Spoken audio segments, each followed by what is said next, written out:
I'm Tim, welcome to our channel and thanks for logging on. Today we're discussing the Jaeger-LeCouultre Master Calendar, 18 karat in pink gold. You can see and you can purchase this automatic winding complete calendar power reserve timepiece on our website. Subscribe to our YouTube channel.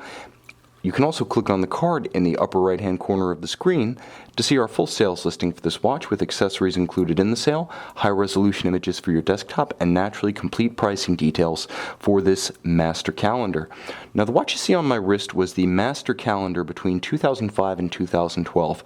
The tradition of having a wristwatch calendar timepiece at JLC dates back to the caliber 412 of the 1930s, so it's a long-running tradition. However, the watch you see here represents one of the most ambitious takes on the genre that JLC has attempted in that entire span of time.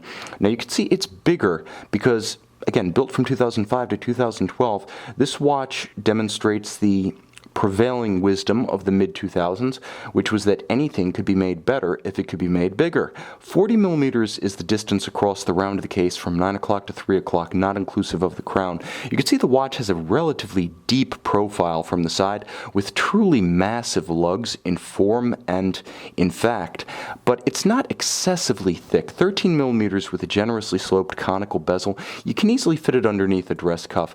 Although it isn't huge across the wrist, 48 millimeters between extremities across the wrist, lug to lug. Nevertheless, you do feel the gravity of this watch, like I said, with the lugs, figurative and literal. Gravity in terms of its gravitas, but also heft. This is a heavy watch, but a pleasurably heavy watch, the kind that gratifies with its mass and its class.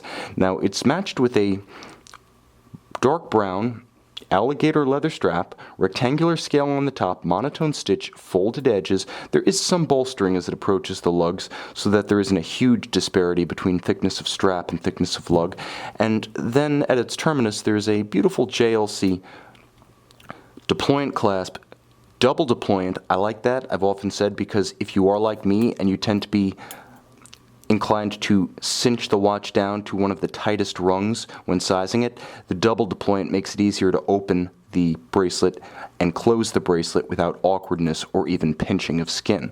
Now the watch is all of high polish. You can see that while there is a bevel on the lug to add a little bit of nuance, the case profile is very much that of JLC sport watches from the 2000s, so a little bit brutal, perhaps more massive, more severe than a conventional JLC dress watch, but it is elegant and the dial is beautifully balanced.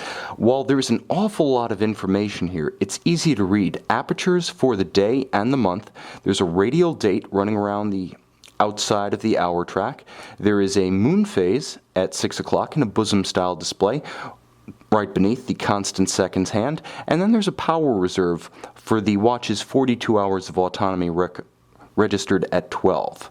Now you'll note, because it's not a very high power reserve watch, winding produces immediate gratification as you can watch the alpha style reserve to march hand begin to advance towards the maximum of 42. Now you may ask, why do you have a power reserve scale on an automatic watch? And I say, why not? It's an additional refinement, it's an additional complication. Who doesn't love those? But also because given the complexity of the calendar and the fact that you do have to individually adjust and correct the indications should the watch run down, even if you are only taking the watch off for a few hours, it's nice to be able to monitor whether or not you need to wind it up before you go to sleep at night.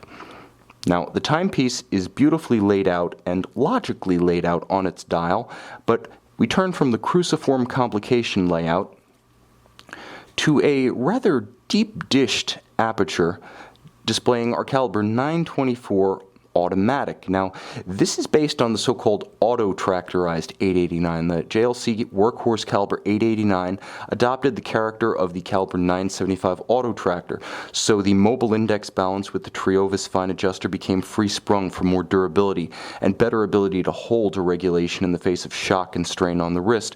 The bidirectional winding system went to the more efficient unidirectional winding system. The old rocker wheels were removed and replaced with a single with a reversing mechanism, and the steel bearings were replaced with unlubricated high-efficiency ceramic bearings.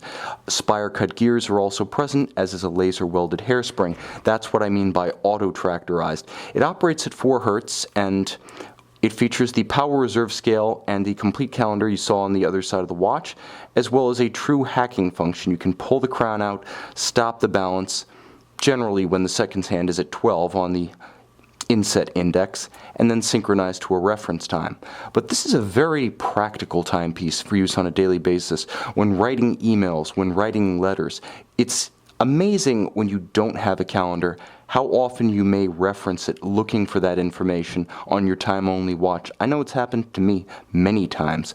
This watch is an interesting episode in JLC's long history of automatic power reserve watches and calendar watches, combining both the legacy of the 1930s caliber 412 with the legacy of the late 1940s caliber 481 Powermatic, the power reserve and the complete calendar in one watch. And if you love gold, this watch has a handsome and potent profile that's unmistakable on the wrist. You can see it, you can enjoy it, you can purchase it on our website.